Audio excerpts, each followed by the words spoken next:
Hi, this is Shakil Ahmed. In this video, we will discuss about LOO1 out cross validation. LOO1 out cross validation basically when we are just using the validation set approach, it's although simple and a good approach, but it does not use all the data set when the training part is performing. The training part of the data has different behavior than the sample part of the testing part of the data, then the model might be work as well or not.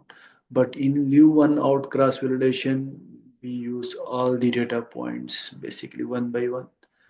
So LOO1 out cross validation, its names suggest that we are leaving one observation out and training the data on remaining n minus one observations and test the model on the remaining one observation, and then we exclude the next observation and build the model on the remaining all other observations.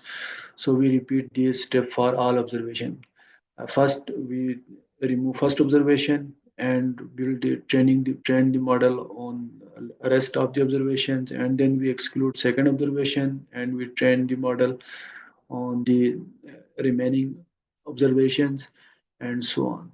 So uh, although we have different statistical packages for uh, performing LOO1 out cross validation directly, but I am here just I have created my own commands that how we can construct our own command to perform LOO1 out cross validation. So it will use the for loop and the different conditioning criteria. So let's start. We need to repeat basically the values of the prediction error and absolute error. So this is basically MSC, and this is the error and this is the absolute value of error. So we are performing and we are just finding the error for each case for every observation excluding observation one. So we will get an error for first observation. Basically we are of excluding first observation in from the training part, and then just getting we will get an error for the first observation, and second then we exclude the second observation and train the model for remaining observations, and then we get an error for second observation. In this way we will get an observation for all the uh, corresponding to all the observations in our data set. So let's do this in R. We are using for loop I in from 1 to n. Basically, we are covering this operation for all observations from 1 to total number of observations in the data set. And the training data set is consist of all data set excluding ith observation. So I is starting from 1 to n. So uh, in first iteration it will exclude one, and second iteration it will exclude two, and in third iteration it will exclude three, and the test data set will be the only the observation that is excluded in the training that was excluded from the training data set. And then uh, the data frame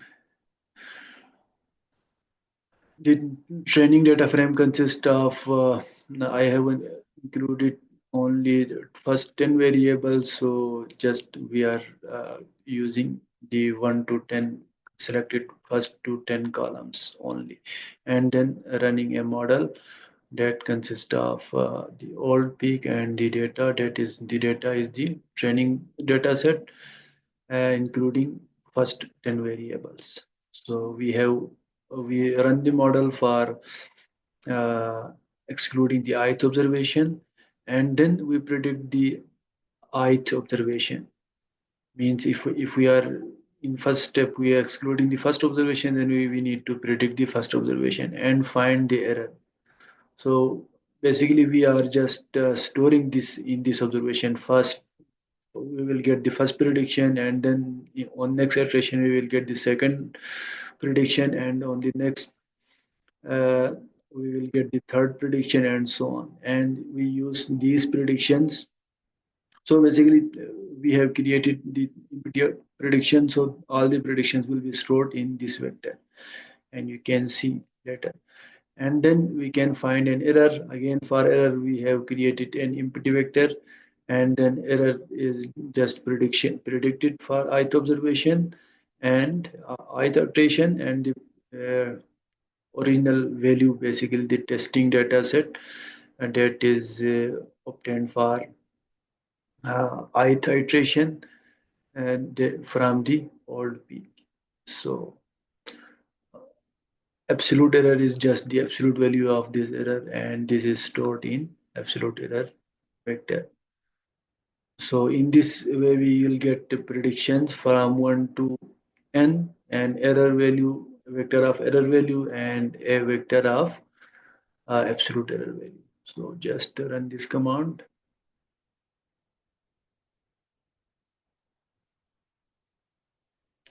and you can see the predicted values for all observations. It's still working.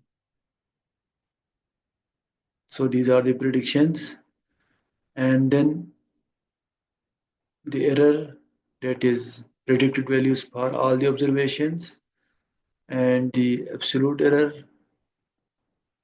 for all the observations, and then we can find the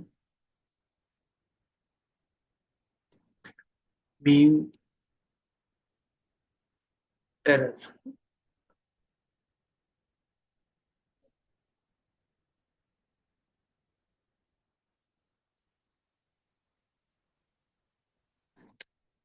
This is error mean,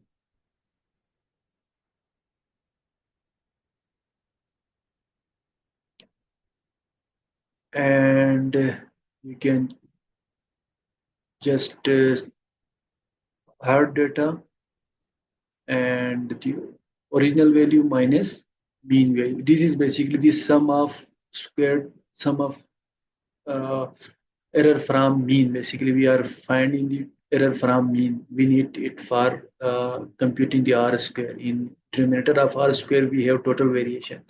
So this is the deviation from of the all observation from its mean value. This is the mean of just sample mean, and these are the observed values minus mean. And we can find the r square by summing sum of square of these errors and sum of residual. 1 minus sum of residual minus sum of uh, total sum of square. So we can find the r square value. Let's see. The r square value is now 0.17. In previously we got with a cross validation it was 0.15, and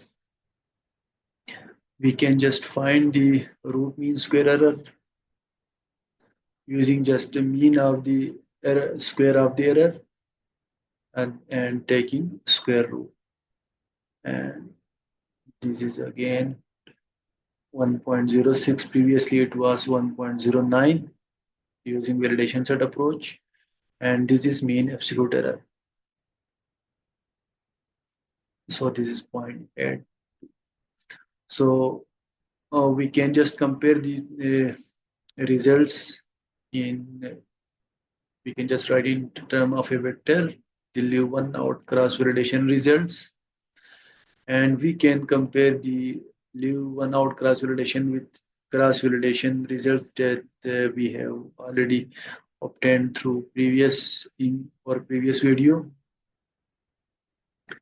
So these are the results. You can just see there is a little difference in the results, and this approach using the uh, excluding the observations one by one, and then training the data, and then making the prediction on all the observations that were excluded from the data in different iterations. This is just got through validation set approach. So the new one cross validation approach is uh, giving relatively higher R square and smaller root mean squarer and smaller mean absolute. Thank you.